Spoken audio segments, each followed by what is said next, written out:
اعوذ باللہ من الشیطان الرجیم بسم اللہ الرحمن الرحیم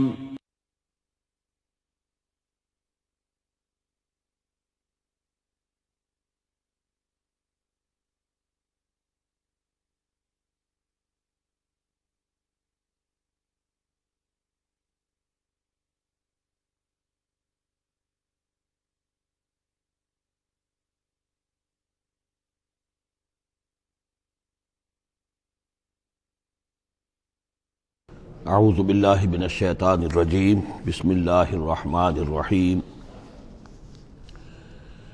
الم تروا ان اللہ سخر لکم ما فی السماوات وما فی الارض واسبغ علیکم نعمہ ظاہرۃ وباطنہ ومن الناس من یجادل فی اللہ بغیر علم ولا ہدی ولا کتاب منیر صدق اللہ العظیم۔ کیا تم نے دیکھا نہیں کہ اللہ تعالیٰ نے تمہارے لیے مسخر کر دیا ہے جو کچھ کے آسمانوں میں ہے اور جو کچھ کے زمین میں ہے؟ یعنی یہ کہ آسمان کے اندر سورج ہے، چاند ہے، یہ سب تمہاری ضرورتیں بہم پہنچانے میں لگے ہوئے ہیں۔ سورج کی تمازت ہے جس سے تمہاری فصلیں پکتی ہیں، اسی سے ہواؤں کا نظام چل رہا ہے، بارشوں کا برسنا، تو یہ سارا معلوم ہوتا ہے کہ تمہارے لیے یہ سب بستر بچھایا ہے اللہ نے اور ساری تمہاری ضرورتیں پوری کی ہیں۔ وَأَسْبَغَ عَلَيْكُمْ نِعَمَهُ، اور اس نے تم پر اپنی ساری نعمتیں مکمل کر دی ہیں، پوری کر دی ہیں۔ ظاہرۃ و باطنۃ، یہ نعمتیں ظاہری بھی ہیں، باطنی بھی ہیں، جو باہر سے نظر آتی ہیں، دکھتی ہیں، جن کو ہم استعمال کرتے ہیں۔ بہت سی نعمتیں وہ جن کا ہمیں احساس ہی نہیں ہے، ہمارے وجود کے اندر کیا کچھ اللہ تعالیٰ نے ودیعت کیا ہوا ہے اس کا ہمیں پوری طرح احساس بھی نہیں۔ وَمِنَ النَّاسِ مَن يُجَادِلُ فِي اللَّهِ بِغَيْرِ عِلْمٍ، یہ آیت آ چکی ہے سورہ حج میں۔ لوگوں میں سے کچھ ایسے بھی ہیں جو جھگڑتے ہیں اللہ کے معاملے میں، یا اللہ کے بارے میں، یا اللہ کے احکام کے بارے میں، اللہ کی آیات کے بارے میں، بغیر اس کے کہ بغیر علم کہ ان کے پاس کوئی علم ہو، ولا ہدن، نہ کوئی رہنمائی اور ہدایت ہے، ولا کتاب منیر، نہ کوئی روشن کتاب ہے۔ وَإِذَا قِيلَ لَهُمُ اتَّبِعُوا مَا أَنزَلَ اللَّهُ قَالُوا بَلْ نَتَّبِعُ مَا وَجَدْنَا عَلَيْهِ آبَاءَنَا، اور جب ان سے کہا جاتا ہے کہ پیروی کرو اس کی جو اللہ نے نازل فرمایا ہے، قرآن اتارا ہے، اس کی پیروی کرو۔ قالوا، وہ کہتے ہیں، بل نتبع ما وجدنا علیہ آباءنا، بلکہ ہم تو پیروی کریں گے اس کی کہ جس کو پر ہم نے پایا ہے اپنے آباء و اجداد کو۔ اور آج کل خاص طور پر یہ لوک ورثہ اور ہماری پرانی روایات، قومی روایات، اور ہماری جو ہیں ہر علاقے کا ایک کلچر ہے، اس کلچر کو زندہ کیا جائے، کروڑ ہر روپیہ ان چیزوں میں صرف کیا جاتا ہے۔ اولو کان الشیطان یدعوہم الی عذاب السعیر، خواہ شیطان ان کو پکار رہا اور بلا رہا ہو، یہ جو باتیں بنا رہے ہیں در حقیقت یہ شیطان کی دعوت اور اس کی تبلیغ ہے در حقیقت، جس کو انہوں نے قبول کیا ہے۔ یدعوہم الی عذاب السعیر، اور وہ انہیں بلا رہا ہے اس جہنم کے عذاب کی طرف۔ وَمَن يُسْلِمْ وَجْهَهُ إِلَى اللَّهِ وَهُوَ مُحْسِنٌ، اور جس شخص نے اپنا چہرہ اللہ کے سامنے جھکا دیا، تابع فرمان کر دیا اپنے چہرے کو الی اللہ، اللہ کی جانب، وَهُوَ مُحْسِنٌ، اور وہ احسان کی روش اختیار کرے، فَقَدِ اسْتَمْسَكَ بِالْعُرْوَةِ الْوُثْقَىٰ، تو اس نے تو مضبوط تھام لیا ہے، مضبوط کنڈے کو، اس کا ہاتھ پڑ گیا ہے۔ یہ سورہ بقرہ میں بھی یہ الفاظ آئے تھے آیت الکرسی کے فوراً بعد۔ فَمَن يَكْفُرْ بِالطَّاغُوتِ وَيُؤْمِن بِاللَّهِ فَقَدِ اسْتَمْسَكَ بِالْعُرْوَةِ الْوُثْقَىٰ وَإِلَى اللَّهِ عَاقِبَةُ الْأُمُورِ، اور تمام معاملات کا انجام آخر کار اللہ ہی کے ہاتھ میں ہے، اللہ ہی تک اس کو لوٹا دیا جائے گا۔ وَمَن كَفَرَ فَلَا يَحْزُنكَ كُفْرُهُ، اور اے نبی جو کفر کر رہا ہے تو آپ اس کے کفر اور کفر کے لیے جو وہ بھاگ دوڑ کر رہا ہے اس سے آپ پریشان نہ ہو، دلگیر نہ ہو۔ الینا مرجعہم، میری طرف ان سب کو لوٹنا ہے، فننبئہم بما عملوا، ہم انہیں اچھی طرح بتا دیں گے، جتلا دیں گے جو کچھ کہ انہوں نے کیا تھا۔ ان اللہ علیم بذات الصدور، یقیناً اللہ تعالیٰ تو جو کچھ سینوں میں چھپا ہوا ہے اس سے بھی واقف ہے۔ نمتعہم قلیلا، ہم انہیں ذرا تھوڑی دیر کے لیے ساز و سامان دے رہے ہیں، دنیا کے اندر یہ مزے لے لیں، مزے لوٹ لیں۔ ثم نضطرہم الی عذاب غلیظ، پھر ہم انہیں کشاں کشاں لے آئیں گے، کھینچ کر پکڑ کر لے آئیں گے اس عذاب کی طرف جو بہت گاڑھا ہے۔ وَلَئِن سَأَلْتَهُم مَّن خَلَقَ السَّمَاوَاتِ وَالْأَرْضَ لَيَقُولُنَّ اللَّهُ، اور جب اگر آپ ان سے پوچھیں کس نے پیدا کیا آسمان اور زمین تو وہ کہیں گے اللہ نے۔ قُلِ الْحَمْدُ لِلَّهِ، کہیے الحمدللہ، ساری حمد بھی پھر اسی کی ہے۔ بل اکثرہم لا یعلمون، لیکن یہ کہ ان کی اکثریت علم نہیں رکھتی۔ للہ ما فی السماوات والارض، آسمان اور زمین میں جو کچھ ہے وہ اللہ کے لیے ہے، اللہ ہی کا ہے، اللہ کی ملکیت ہے، یہ لام تملیک ہے، اللہ کی ملکیت ہے ہر وہ شے جو بھی کچھ ہے آسمانوں میں اور زمین میں۔ ان اللہ هو الغنی الحمید، یقیناً وہ غنی ہے، اسے کوئی احتیاج نہیں، اور حمید ہے، بڑی خوبیوں والا ہے، اپنی ذات میں ستودہ صفات ہے۔ وَلَوْ أَنَّ مَا فِي الْأَرْضِ مِنْ شَجَرَةٍ أَقْلَامٌ، اور اگر جتنے بھی زمین میں درخت ہیں وہ قلم بن جائیں، والبحر، اور سمندر جو ہے وہ سیاہی بن جائے، جیسے میں یہ مضمون سورہ کہف میں بھی آ چکا ہے۔ قُلْ لَوْ كَانَ الْبَحْرُ مِدَادًا لِكَلِمَاتِ رَبِّي وَلَنَفِدَ الْبَحْرُ قَبْلَ أَن تَنفَدَ كَلِمَاتُ رَبِّي وَلَوْ جِئْنَا بِمِثْلِهِ مَدَدًا، اگر پورا سمندر جو ہے میرے رب کے کلمات کو لکھنے کے لیے سیاہی بن جائے تو وہ سیاہی سمندر ختم ہو جائے گا، لیکن یہ کہ میرے رب کے کلمات ختم نہیں ہوں گے، چاہے اتنا ہی سمندر اور لے آیا جائے۔ وہی مضمون یہاں بھی آ رہا، اور یہ بات نوٹ کی ہے، میں نے کئی مرتبہ آپ کو بتائی ہے کہ اہم مضامین قرآن مجید میں کم سے کم دو جگہ ضرور ملتے ہیں۔ وَلَوْ، اب وہاں پر صرف سیاہی کا تذکرہ تھا، یہاں سیاہی کے ساتھ قلم۔ وَلَوْ أَنَّ مَا فِي الْأَرْضِ مِنْ شَجَرَةٍ أَقْلَامٌ، اگر جتنے بھی درخت زمین میں ہیں وہ سب کے سب قلم بن جائیں، والبحر، اور سیاہی جو ہے یہاں پہ اب محذوف سمجھیے مدادن، اور بحر جو ہے سمندر جو ہے وہ سیاہی کی شکل اختیار کر لے، یمدہ من بعدہ سبعۃ ابحر، اور اس سیاہی کو پھر مزید پھیلائے اور بڑھائے 7 سمندر اور اس کے اندر جو ہے ڈال دیے جائیں، ما نفدت کلمات اللہ، اللہ تعالیٰ کی کلمات ختم نہیں ہوں گے۔ اور یہ میں عرض کر چکا ہوں، اس سے مراد کیا ہے کہ ہر شے جو اس کائنات میں ہے اللہ تعالیٰ کے کلمہ کن کا ظہور ہے، تو گویا کہ یہ تمام مخلوقات جو ہے کلمات اللہ ہے۔ اس اعتبار سے ظاہر بات ہے کہ احصاء کرنا ممکن ہی نہیں، اور آج کچھ نہ کچھ ہمیں اندازہ ہے کہ یہ کائنات کتنی وسیع و عریض ہے۔ ابھی تک بڑی سے بڑی ٹیلیسکوپس ایجاد کرنے کے باوجود trillions and trillions and trillions of light years تک تو ہم نے دیکھ لیا ہے، لیکن کائنات کا سرا ابھی ہمیں نظر نہیں آیا کہ یہ شروع کہاں ہوتی ہے ختم کہاں ہوتی ہے۔ تو اس سے اندازہ کریں اللہ تعالیٰ کی خلاقی کا اور اس کی مخلوقات کتنی ہیں۔ تو وہ جتنے بھی کلمات کن ہیں، اگر ان کو لکھنے کے لیے تمام جو ہے زمین کے درخت وہ قلم بن جائیں، اور تمام سمندر جو ہیں وہ سیاہی بن جائیں، اور 7 سمندر اور بھی اس میں ایڈ کر دیے جائیں، تب بھی یہ کہ اللہ کے کلمات ختم نہیں ہوں گے۔ ان اللہ عزیز الحکیم، یقیناً اللہ تعالیٰ زبردست ہے، حکمت والا۔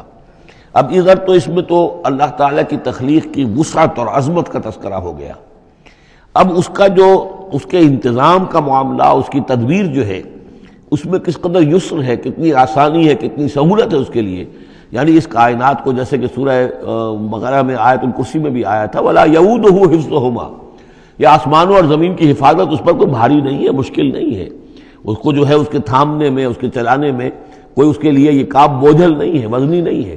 وَلَا يَئُودُهُ حِفْظُهُمَا وَهُوَ الْعَلِيُّ الْعَظِيمُ، تو اسی کو یہاں فرمایا مَا خَلْقُكُمْ وَلَا بَعْثُكُمْ إِلَّا كَنَفْسٍ وَاحِدَةٍ، تم سب کو پیدا کرنا اور تم سب کو دوبارہ پیدا کر لینا اللہ تعالیٰ کے لیے ایسے ہی جیسے ایک نفس کا پیدا کر دینا، اللہ کے لیے یہ اتنا یسیر ہے۔ ان اللہ سمیع بصیر، یقیناً اللہ تعالیٰ سمیع ہے اور بصیر ہے۔ تو گویا کہ ایک ہے اللہ کی تخلیق کی وسعت و عظمت، وہ تو کلمات الہی، اور ایک ہے اللہ تعالیٰ پر یہ کتنا ہلکا ہے، اہون علیہ، یہ اس کے لیے بہت آسان ہے، یسر اور سہولت اللہ تعالیٰ اس کے انتظام کو اور اس کو جو لے کر چل رہا ہے اس پر بھاری نہیں۔ الم تری ان اللہ یولج اللیل فی النہار، کیا تم دیکھتے نہیں کہ اللہ تعالیٰ رات کو پرو لاتا ہے دن میں، ویولج النہار فی اللیل، اور دن کو پرو لاتا ہے رات میں۔ اب یہ ایک تو اس کا مفہوم یہ ہو سکتا ہے کہ جیسے ایک ڈوری ہے، اور اس ڈوری کے اندر اگر آپ نے دانے ڈالے ہوئے تسبیح میں، ایک سیاہ ہے ایک سفید ہے، ایک سیاہ ایک سفید ہے، تو سیاہ کے بعد سفید، سفید کے بعد سیاہ، یہ تو آتا چلا جائے گا۔ ایک یہ ہے کہ کبھی دن بڑھتا ہے اور رات گھٹتی ہے، گویا کہ دن جو ہے رات میں داخل ہو رہا ہے، کبھی رات بڑھنے لگتی ہے دن گھٹنے لگتا ہے، گویا کہ دن جو ہے وہ رات کو انکروچ کر رہا ہے، رات کے حصے کو گویا کہ اس نے قبضے میں کر لے لیا ہے۔ تو اس طریقے سے اللہ تعالیٰ پرو دیتا ہے رات کو دن میں، دن کو رات میں۔ وَسَخَّرَ الشَّمْسَ وَالْقَمَرَ، اور اس نے مسخر کر دیا ہے سورج کو اور چاند کو، كُلٌّ يَجْرِي إِلَىٰ أَجَلٍ مُّسَمًّى، یہ سب کے سب چل رہے ہیں ایک وقت معین تک کے لیے۔ وَأَنَّ اللَّهَ بِمَا تَعْمَلُونَ خَبِيرٌ، اور یقیناً اللہ تعالیٰ جو کچھ کہ تم کر رہے ہو اس سے باخبر ہے۔ ذَلِكَ بِأَنَّ اللَّهَ هُوَ الْحَقُّ، یہ اس لیے کہ اللہ حق ہے۔ وَأَنَّ مَا يَدْعُونَ مِن دُونِهِ الْبَاطِلُ، اور یہ کہ جس کو یہ پکار رہے ہیں اللہ کے سوا وہ سب باطل ہیں، ان کی کوئی حقیقت ہی نہیں۔ باطل اس کو کہتے ہیں جو نظر تو آئے ہو نہ، کوئی حقیقت اس کی نہ ہو، جیسے سراب، پانی نظر آتا ہے لیکن پانی ہے نہیں۔ وَأَنَّ اللَّهَ هُوَ الْعَلِيُّ الْكَبِيرُ، اور یقیناً اللہ تعالیٰ ہی ہے سب سے بلند و بالا اور سب سے بڑا اور عظمت والا۔ أَلَمْ تَرَ أَنَّ الْفُلْكَ تَجْرِي فِي الْبَحْرِ بِنِعْمَتِ اللَّهِ لِيُرِيَكُم مِّنْ آيَاتِهِ، کیا تم دیکھتے نہیں کہ کشتیاں چلتی ہیں سمندر میں یا دریا میں اللہ کی نعمتوں کو لے کر؟ ظاہر بات ہے ٹرانسپورٹ جو ہوتی تھی پہلے بہت بڑی، وہ سمندروں میں کشتیوں سے، دریاؤں میں بھی۔ لِيُرِيَكُم مِّنْ آيَاتِهِ، تاکہ وہ تمہیں دکھائے اپنی آیات میں سے۔ ان فی ذلک لآیات لکل صبار شکور، یقیناً اس میں آیات ہیں، لیکن کس کے لیے؟ ان سب لوگوں کے لیے جو صبر کرنے والے ہیں، شکر کرنے والے ہیں۔ صبار یہ بھی مبالغے کا صیغہ ہے، فعال کے وزن پر، بہت صبر کرنے والا۔ شکور فعول کے وزن پر ہے، بہت زیادہ شکر کرنے والا۔ وَإِذَا غَشِيَهُم مَّوْجٌ كَالظُّلَلِ، اور جب یہ کبھی سمندر میں ہوتے ہیں اور ان کے اوپر ایک موج چڑھتی ہے اور ڈھانپ لیتی ہے انہیں جیسے کہ بادل ہوں، ایسی موج آ رہی ہے کہ گویا کہ وہ تمہارے اوپر سے گزر جائے گی۔ دعوا اللہ مخلصین لہ الدین، تو وہ پکارنے لگتے ہیں اللہ کو اسی کے لیے اپنی اطاعت کو خالص کرتے ہوئے۔ فلما نجاہم من البر، اور جب اللہ انہیں نجات دے کر لے آتا ہے خشکی پر، فمنہم مقتصد، تو ان میں سے کچھ وہ لوگ ہیں کہ جو بیچ کی چال پر چلتے ہیں، یعنی یہ کہ اکثر و بیشتر جو ہیں وہ پھر شرک کی راہ اختیار کر لیتے ہیں۔ وما یجحد بآیاتنا الا کل ختار کفور، اور ہماری آیات کا انکار نہیں کرتے مگر وہی جو قول کے جھوٹے ہیں اور ناشکر ہیں۔ یا ایھا الناس اتقوا ربکم واخشوا یوما، اے لوگو اپنے رب کا تقوی اختیار کرو اور ڈرو اس دن سے، لا یجزی والد عن ولدہ، جس دن کوئی والد اپنے بیٹے سے کسی شے کو دور نہیں کر سکے گا، بچا نہیں سکے گا کسی بھی چیز سے، ولا مولود هو جاز عن والدہ شیئا، اور نہ ہی بیٹا جو ہے وہ اپنے باپ سے کوئی شے دور کر سکے گا، کوئی کسی کے کام نہیں آئے گا، نہ باپ بیٹے کے نہ بیٹا باپ کے، تو باقی سارے رشتے جو ہیں وہ تو اس کے بعد ثانوی ہیں۔ ان وعد اللہ حق، یہاں وہ آیت بھی یاد آ گئی ہوگی آپ کو، یا بنی اسرائیل اذکروا نعمتی التی انعمت علیکم انی فضلتکم علی العالمین واتقوا یوما لا تجزی نفس عن نفس شیئا ولا یقبل منها شفاعۃ ولا یؤخذ منها عدل ولا هم ینصرون۔ یا ایھا الناس اتقوا ربکم واخشوا یوما لا یجزی والد عن ولدہ ولا مولود هو جاز عن والدہ شیئا ان وعد اللہ حق، اللہ کا وعدہ سچا ہے، شدنی ہے، اٹل ہے، ہو کر رہے گا، قیامت آ کر رہے گی، جزا و سزا ہو کر رہے گی۔ فلا تغرنکم الحیات الدنیا، تو دیکھو تمہیں نہ دھوکے میں ڈال دے یہ دنیا کی زندگی، تم اسی کے اوپر ریجھ جاؤ، اسی میں مگن ہو جاؤ، اسی میں گم ہو جاؤ، تو گویا کہ یہ تمہارے لیے پھر دھوکے کی ٹٹی بن گئی کہ اصل زندگی سے تمہیں جو ہے ذہناً جو ہے اس نے غافل کر دیا۔ ولا یغرنکم باللہ الغرور، اور دیکھنا وہ دھوکے باز تمہیں اللہ تعالیٰ کی شان غفاری کے حوالے سے دھوکہ نہ دے۔ یہ شیطان آ کر یہ بھی کہتا ہے کہ اللہ تو بڑا غفار ہے، تم نے کیا کیا، کچھ چھوٹے سے گناہ تھوڑے سے کیے، اللہ کی مغفرت تو بہت وسیع ہے، خامخواہ کاہے کو گھبراتے ہو، کاہے کو توبہ کرتے ہو۔ تو یہ جو ہے اللہ کی رحیمی، اللہ کی شان غفاری کا حوالے سے دھوکے میں دینا انسان کو۔ ولا یغرنکم باللہ الغرور ان اللہ عندہ علم الساعہ، اللہ ہی ہے کہ جس کے پاس ہے قیامت کا علم کہ قیامت کب آئے گی۔ ساعہ اور قیامہ، اس کے فرق کو ذہن میں رکھیے۔ گھڑی وہ معین گھڑی جب کہ زلزلہ ہوگا اور یہ اجرام سماویہ جو ہیں وہ ایک دوسرے سے ٹکرائیں گے اور پہاڑ جو ہیں روئی کے گالوں، یہ ساعہ ہے جس میں کہ ہلاکت ہوگی دنیا کی آخری۔ اور پھر باس بادل موت کے بعد جو دن آنا ہے وہ قیامہ ہے۔ قیام کہتے ہیں کھڑے ہونے کو، اس دن کھڑے ہوں گے لوگ اور حاضر ہوں گے اپنے رب کے حضور میں۔ تو عام طور پر ہم قیامت کا لفظ جب بولتے ہیں تو ساعت کی جگہ پر بولتے ہیں۔ قرآن کی جو پرٹیکولر اپنی ٹرمینالوجی ہے اس میں یہ ساعہ ہے، وہ گھڑی کہ جس میں ہلچل ہوگی اور یہ جو بھی کچھ ہونا ہے جس کا کہ نقشہ کھینچا گیا، القاریہ والقاریہ وما ادراک ما القاریہ، یہ ہے الساعہ۔ لیکن پھر جب باس بعد الموت کے بعد جب کھڑے ہونا ہے قبروں سے نکل کر اللہ کے حضور میں، تو یہ ہوگا قیامہ، کھڑے ہونے کا دن۔ ان اللہ عندہ علم الساعہ، وہ ساعت کب آئے گی اس کا علم صرف اللہ کے پاس ہے۔ وینزل الغیث، وہی بارش برساتا ہے۔ ویعلم ما فی الارحام، وہ جانتا ہے جو کچھ کے رحموں میں ہے، ماں کے پیٹ میں کیا ہے وہ جانتا ہے۔ وما تدری نفس، اور کوئی جان نہیں جانتی ماذا تکسب غدا، کہ کل وہ کیا کمائی کرے گی۔ وما تدری نفس، اور کوئی جان نہیں جانتی بأی ارض تموت، کہ کس زمین میں اس کی موت واقع ہوگی۔ ایک شخص ہے اپنے ملک سے صرف چند دن کے لیے کہیں باہر گیا، وہیں انتقال ہو گیا، اسے کبھی گمان بھی نہیں ہو سکتا تھا۔ سال ہر سال سے کہیں مقیم ہے، وہاں موت نہیں آئی، اور کہیں گیا ہے اور وہاں موت آ گئی۔ تو کوئی نہیں جانتا کس زمین میں اس کی موت واقع ہوگی۔ ان اللہ علیم الخبیر، یقیناً اللہ تعالیٰ علیم اور خبیر ہے۔ یہ جو 5 چیزیں یہاں گنوائی گئی ہیں، اس میں آج کل بڑا اشکال ہے، اور لوگ کہتے ہیں کہ یہ آپ پتہ چل جاتا ہے کہ ماں کے رحم میں جو ہے، ماں کے پیٹ میں بیٹا ہے یا بیٹی ہے۔ اس کے 2 اعتبار سے اس کو سمجھ لیجئے۔ اس آیت میں 5 چیزوں کا ذکر ہے۔ پہلی چیز میں حصر کا اسلوب ہے کہ یہ چیز صرف اللہ کو معلوم ہے، اگرچہ یہاں یہ نہیں لکھا ہوا ہے کہ اللہ کے سوا کوئی نہیں جانتا، پھر بھی چونکہ حصر کا اسلوب ہے، ان اللہ عندہ علم الساعہ، یقیناً اللہ ہی ہے جس کے پاس ہے قیامت کا علم، ساعت کا علم۔ اس میں بھی گویا کہ نفی ہو گئی کہ کوئی اور نہیں جانتا۔ 2 آخری چیزوں میں بھی نفی ہے، وما تدری نفس ماذا تکسب غدا، کوئی نہیں جانتا کہ کل وہ کیا کمائے گا، اس میں بھی کیٹیگوریکل نفی ہے اس کی۔ وما تدری نفس بأی ارض تموت، یہ بھی پھر کیٹیگوریکل نفی ہے کہ نہیں کوئی جانتا، کوئی جان نہیں جانتی کہ کہاں اس کی موت واقع ہوگی۔ لیکن 2 چیزیں جو ہیں ان میں کیٹیگوریکل ڈینائل نہیں ہے۔ وَيُنَزِّلُ الْغَيْثَ، اللہ بارش برساتا ہے، یہ کہاں لکھا؟ نہ یہاں اس حصر کا اسلوب ہے، نہ یہ لکھا ہے کہ یہ کام جو ہے صرف اللہ کرتا ہے۔ اسی طرح یعلم ما فی الارحام، اللہ جانتا ہے جو کچھ کے رحموں میں ہے، اب یہ جو نہیں لکھا کہ کوئی اور نہیں جانتا۔ اس اعتبار سے قرآن مجید کے الفاظ جو ہیں ان کے اوپر تو اعتراض وارد ہو ہی نہیں سکتا۔ البتہ اعتراض اگر کچھ وارد ہوتا تو ایک حدیث پر ہوتا ہے۔ حدیث میں یہ آیا ہے کہ حضرت جبرائیل نے جب پوچھا تھا کہ مجھے قیامت کے بارے میں بتائیے، تو اس میں سے ایک روایت میں یہ الفاظ آئے ہیں کہ فی 5 لا یعلمہن الا اللہ، یہ قیامت کا علم جو ہے یہ تو ان 5 چیزوں میں سے ہے جنہیں اللہ کے سوا کوئی نہیں جانتا، اور وہاں حضور نے یہ ساری چیزیں گنوائی ہیں۔ اس کا جو ہے جواب وہ یہ ہے کہ رحم میں کیا ہے اس کا صرف ایک پہلو ہمیں معلوم ہوا ہے کہ وہ بیٹا یا بیٹی ہے، باقی جو کچھ ہے اس کے نہ معلوم کتنے پہلو ہیں، کتنا ذہین ہے، کس قدر فطین ہے، اس کے اندر کیا اوصاف ہیں، اس میں کیا صلاحیتیں ہیں، شقی ہے یا سعید ہے، نیکوکار ہوگا بدکار ہوگا، کیا پتہ ہے، یا ہوگا یا ہوگی۔ تو اس سے یہ کہ اس کی جو حدیث کا بھی معاملہ ہے اس کی بھی جو ہے اس کی توضیح موجود ہے، اس پہ کسی گھبرانے کی ضرورت نہیں ہے۔ ان اللہ علیم الخبیر، یقیناً اللہ تعالی علیم اور خبیر ہے۔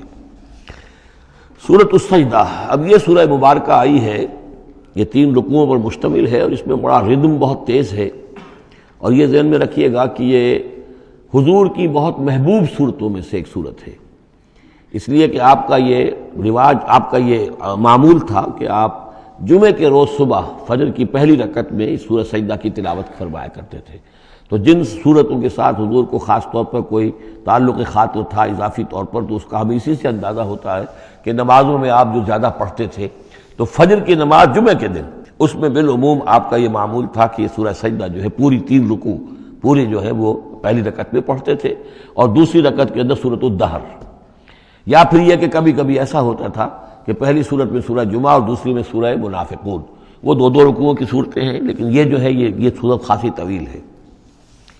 الف لام میم تنزیل الکتاب لا ریب فیہ من رب العالمین، اس کتاب کا اتارا جانا ہے کہ جس میں کوئی شک نہیں، کوئی فریب نہیں، رب العالمین کی طرف سے ہے۔ ام یقولون افترا، کیا یہ کہتے ہیں کہ یہ محمد نے خود گھڑ لی ہے صلی اللہ علیہ وسلم، خود لکھ لی ہے؟ بل هو الحق من ربک، نہیں، یہ الحق ہے تیرے رب کی طرف سے۔ لتنذر قوما ما اتاہم من نذیر، تاکہ خبردار کر دیں آپ اے نبی اس قوم کو کہ جس کے پاس کوئی نبی پہلے نہیں آیا، کوئی خبردار کرنے والا نہیں آیا۔ حضرت اسماعیل سے لے کر اور حضرت محمد تک بڑے طویل عرصے تک کوئی نبی اس نسل میں نہیں آیا، اس قوم میں نہیں آیا۔ لعلہم یہتدون، آپ خبردار کریں انہیں شاید تاکہ وہ ہدایت پائیں، شاید کہ وہ ہدایت پائیں، تاکہ وہ ہدایت پائیں۔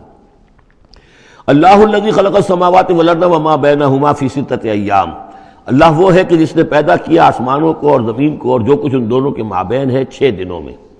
ثم استوى علی العرش، پھر وہ متمکن ہو گیا تخت حکومت پر، تخت پر۔ ما لکم من دونہ من ولی، نہیں ہے تمہارے لیے اس کے مقابلے میں من ولی ولا شفیع، یہاں دون کا لفظ جو ہے مقابلے میں، اس کے خلاف، یعنی جب کہ وہ پکڑے تمہیں سزا دینا چاہے تو اس کے اس فیصلے کے کوئی آڑے نہیں آ سکتا، نہ کوئی ولی اور نہ کوئی شفیع۔ افلا تتذکرون، تو کیا تم تذکر نہیں کرتے، سمجھتے نہیں ہو، عقل سے کام نہیں لیتے۔ یدبر الامر من السماء الى الارض، وہ تدبیر کرتا ہے امر کی آسمان سے زمین کی طرف۔ ظاہر بات ہے کہ اللہ تعالیٰ کے جو فیصلے ہوتے ہیں اور اس میں ایک تو ہے 1000 سال کا ایک نقشہ ہے جو اللہ بناتا ہے، پلاننگ ہے، جو اللہ کا ایک دن ہے. لیکن یہ کہ ہمارے حساب سے جو ایک سال ہے اس کے لیے بھی جو لیلۃ القدر آتی ہے وہ در حقیقت وہ اس سال کا بجٹ سیشن ہے کہ اس 100,000 سال میں سے اس سال کے اندر کیا کیا ہونا ہے. تو اس طریقے سے اللہ تعالیٰ کا جو عالمی حکومت کا نظام ہے اس میں اس طریقے کی پلاننگ ہے. یدبر الامر من السماء الی الارض، وہ تدبیر کرتا ہے اپنے امر کی آسمان سے زمین کی طرف. فرشتے اترتے ہیں احکام کو لے کر کہ اب یہ کام یہاں پر ہونے ہیں، یہ امپلیمنٹیشن ہونی ہے. ثم یعرج الیہ، پھر وہ چڑھتا ہے اس کی جانب. جب یہ کام ہو گئے تو رپورٹیں جو ہیں وہ اللہ تعالیٰ کی جناب میں پھر پیش ہونے کے لیے جا رہی ہیں. فی یوم، اور یہ سارا معاملہ ہے ایک دن میں. مقدارہ الف سنۃ مما تعدون، جس کی مقدار ہے تمہارے حساب سے جو تم گنتی کرتے ہو تو 1000 برس. اب یہ سورہ حج میں بھی یہ آیت آ چکی ہے، ان یوما عند ربک کالف سنۃ مما تعدون. تیرے رب کا ایک دن جو ہے وہ تمہارے حساب کے 1000 سال کے برابر ہے. اور یہاں پر بھی یہ آ گیا کہ یہ تدبیر امر کے سلسلے میں اس کائنات میں جو بھی اللہ تعالیٰ کا فیصلہ ہوتا ہے تو وہ ہر 1000 سال کے لیے اس کا ایک نقشہ بن جاتا ہے. ذالک عالم الغیب والشہادۃ، وہ ہستی ہے جاننے والی ہر چھپی چیز کی اور ہر سامنے کی چیز کی. العزیز، جو زبردست ہے، الرحیم، رحم فرمانے والی ہے. الذی احسن کل شیء، جس نے کہ جو شے بنائی، کل شیء خلقہ، جو شے بھی اس نے بنائی بہت خوبصورت بنائی، بہت عمدہ بنائی. اس کی خلقت میں کوئی نقص تم نہیں دکھا سکتے، کہیں کوئی کوتاہی نہیں دکھا سکتے. وَبَدَأَ خَلْقَ الْإِنسَانِ مِنْ طِينٍ، اور انسان کی تخلیق کا آغاز کیا گارے سے. یہ تخلیق کا آغاز تو گارے سے ہوا، یا تو یہ کہ وہ آدم کی تخلیق جو ہے وہ جو جن مراحل سے ہو کر گزری ہے تو ہم کئی دفعہ دیکھ چکے ہیں، یا جیسے کہ میں نے سورہ مومنون کے شروع میں عرض کیا کہ خود ہر انسان کی بھی جو تخلیق ہو رہی ہے اس کا بھی اصل تو جو ہے کہ باپ کے جسم میں جو نطفہ بن رہا ہے تو وہ بھی تو ظاہر بات ہے کہ زمینی جو غذا ہیں اور وہ مٹی ہی کی کشید جو ہے وہی چیزیں ہیں کہ جس کے ذریعے سے وہ اس کا نطفہ بنتا ہے.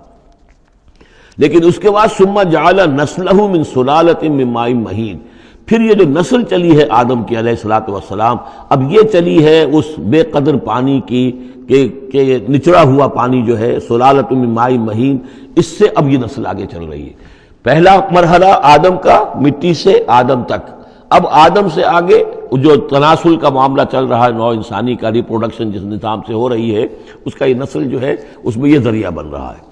ثم سواہ ونفخ فیہ من روحہ، اب یہاں ثم جو آ رہا ہے گویا کہ نسل انسانی میں سے جو بھی کوئی ایک بچہ جو ہے اس کو اللہ تعالیٰ اس کی نوک پلک سنوار دیتا ہے، ونفخ فیہ من روحہ، اور اس میں پھر پھونکتا ہے اپنی روح میں سے.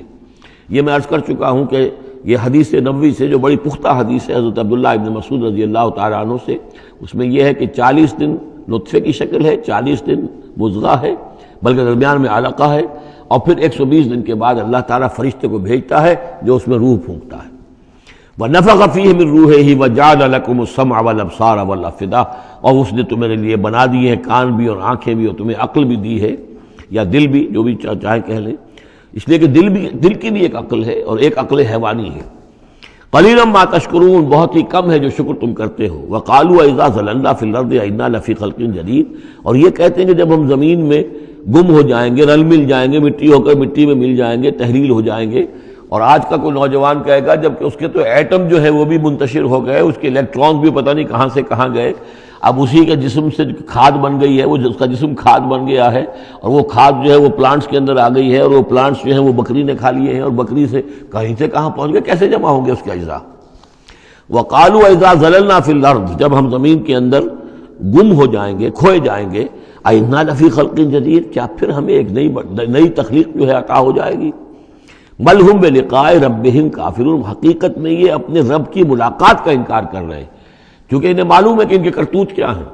ظاہر بات ہے جس کے دل کے اندر اللہ کے لیے خلوص اور محبت ہے اور دل را دل رہیس، تو اسے یہ بھی یقین ہوگا میرا پروردگار بھی مجھ پر شفقت فرمائے گا، رحم فرمائے گا. آپ اگر مخلص ہیں اللہ کے ساتھ تو اللہ تعالیٰ کی طرف سے بھی رحمت کی امید ہوگی، تو پھر تو انسان ملنا چاہے گا. یہ لوگ انکار کرنا چاہتے ہیں اللہ سے ملاقات کا، اعتراض یہ کر رہے ہیں کیسے ہو سکتا ہے، کیسے پیدا ہو سکتے ہیں. حالانکہ بے وقوف یہ دیکھیں کہ اگر تمہیں وہ پہلی مرتبہ پیدا کر سکتا ہے تو دوبارہ پیدا کرنا کیسے مشکل ہوگا. تو تمہیں پہلے بھی پیدا کیا، زمین ہی سے اجزاء آئے ہیں، سارے ایٹمز وہیں سے آئے ہیں، وہیں سے ہو کر تمہارے وجود جو ہے وہ بنا ہے. قل یتوفاکم ملک الموت الذی وکل بکم، کہہ دیجئے کہ تمہیں قبض کر لے گا وہ فرشتہ جو موت کا فرشتہ ہے، جو تم پر مقرر کر دیا گیا ہے، ثم الی ربکم ترجعون، پھر تم اپنے رب کی طرف لوٹا دیے جاؤ گے۔